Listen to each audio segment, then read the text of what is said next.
They say somewhere deep in the forgotten corners of the earth lies a fountain that never runs dry. A fountain whispered to grant eternal youth.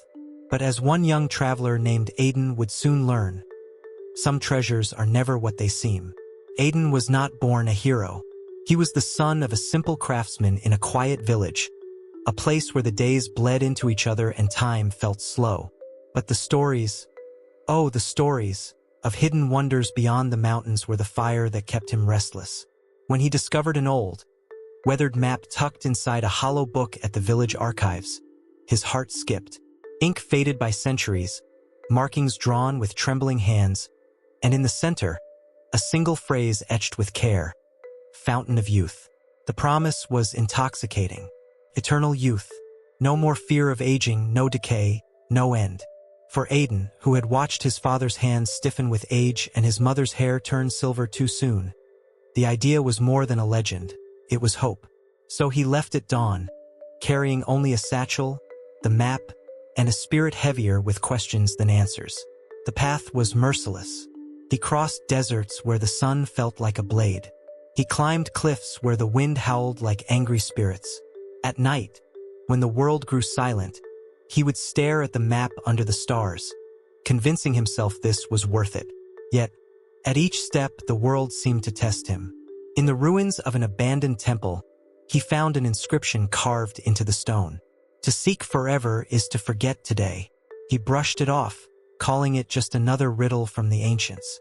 Later, in a jungle thick with mist, Aiden stumbled upon a village hidden between the trees. The people there were poor, living in crumbling huts. But their laughter rang louder than the forest birds. They offered him fruit, water, shelter. For a night, he almost forgot the fountain. Yet when dawn broke, he left them behind. Youth eternal was still calling. The closer he traveled, the stranger the world became. At a river crossing, he saw his own reflection, but not as he was. Instead, it was him as an old man. Lines carved deep, eyes dim, hands trembling. The image spoke without sound, and though Aiden could not hear it, he felt it asking, "What do you fear more, aging, or wasting the time you already have?" He shook the vision away and pressed on. Finally, weeks later, the map guided him into a valley hidden beneath a crown of cliffs.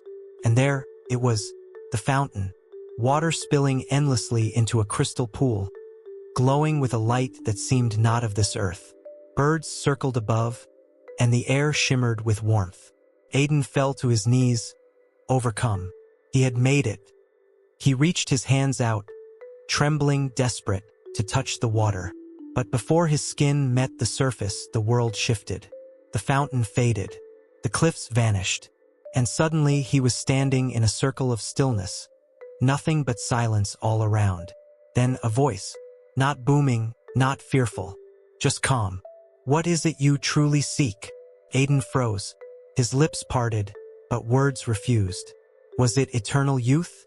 Or was it to stop time from stealing away the people he loved?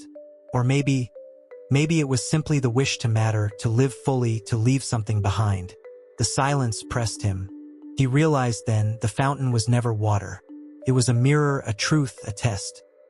He closed his eyes and whispered, though no one was there to hear, "I don't need forever.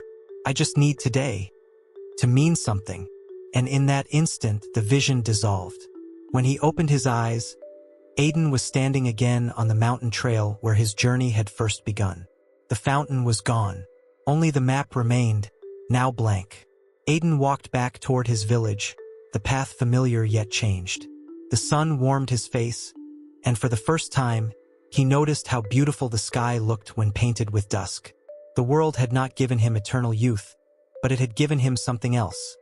The understanding that time, fleeting as it was what made every laugh, every touch, every heartbeat sacred. And maybe that was the true fountain of youth, choosing to live fully while you can, not wishing for forever. And so, the boy who once chased immortality returned home, no longer a seeker of legends, but a keeper of moments. Because sometimes, the greatest treasure isn't to escape time, but to embrace it.